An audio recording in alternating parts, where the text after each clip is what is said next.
I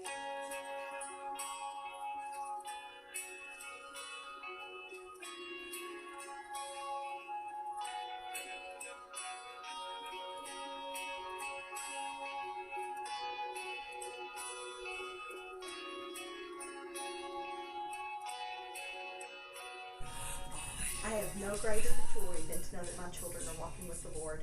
And I was so excited this morning we got to witness the baptism of our little Katie Bug at her church. And next weekend we get the joy of watching one of our other grandsons, Joshua, be baptized. And that's just so exciting for me as a grandmother. But what I want to share with you, and a lot of you have heard me tell many Katie Bug stories because she just continuously provides me with stories. But this morning, and we're usually in the potty when she comes up with the best stories, and we were this morning. We had made our way during church back to the potty, and she she looked at me, and we got in there, and she looked at me and she said, "Ma'am, I'm just so happy that Poppy picked you to marry, because if he hadn't, I wouldn't know you." Oh, yes, warmed my heart. And so that got me to thinking about that word no. My grandchildren, I know each one of them. I have 7 grandbabies, and I know them. I know they all have different personalities.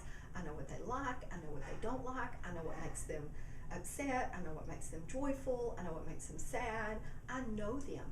And I don't keep my distance from them. I have them right here in my face, whether they want me right there in their face or not.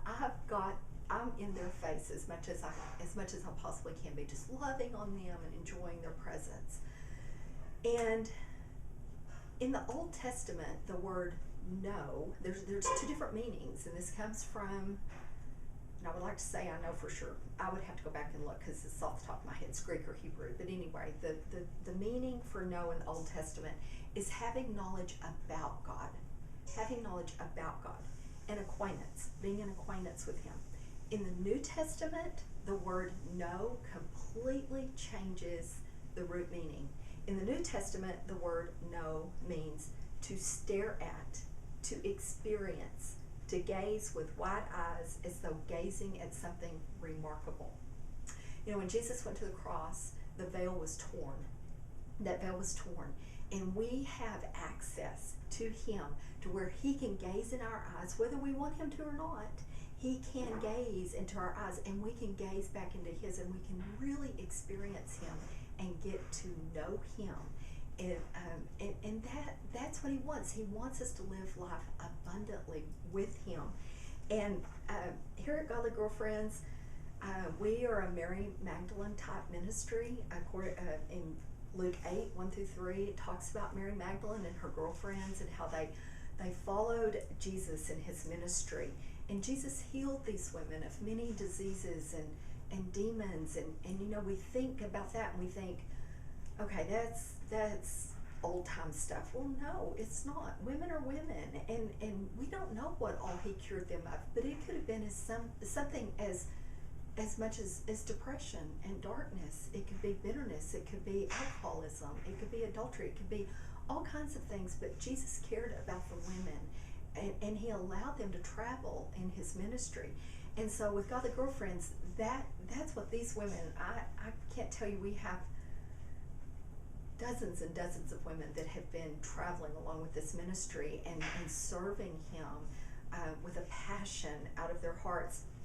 And just like it says in Luke 8, those women served Him out of their own means.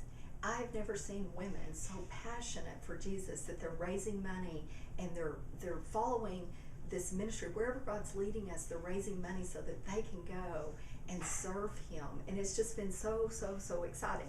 So we've gotten 2 years behind us now. It's hard to believe. Going into our 3rd year with Godly Girlfriends. And our goal, our mission with Godly Girlfriends, among many other things, is we want to ignite that spark within women's hearts. And not just within the hearts of the women, but within the women's ministries across this nation and across the world, wherever He's taking us. We've been to North Dakota twice. We have been called to Lake Erie, Ohio. We'll be going in May next year, where the Hartville Mennonite Church will be hosting us there. They've invited us to come. We are so excited to be going there. Of course, we have our local retreats going. We want you to know, if you want us, even for a few hours, a day, a weekend, whatever you want, whatever you need, we're there for you. You can go on our website, www.godlygirlfriendsretreats.org. You can see the list of leadership there. You can see that it takes a village to raise a baby. We just have not just leadership there, but all of these women that you will see on there, they all have individual teams that work very hard to make these retreats happen. So whatever your need is in your church, in your women's ministry, let us know. Reach out to us. We would love to come and share the gospel with you and with your women, and help you to ignite that fire and that passion that we are experiencing right now. Our theme for 2016, we're very excited about that. The scripture is found in Isaiah 62:3. You will be a crown of splendor in the Lord's hand, a royal diadem in the hand of your God. It's Isaiah 62:3. And our theme is Deborah, and she and her friends are found in Judges 4 and 5. Deborah, the warrior, the armor, the crown. And we're very excited about that, because when you think about all of that, so many of us, because we live in a fallen world, we've been wrapped up in grave clothes, and we constantly are having to cast off these grave clothes.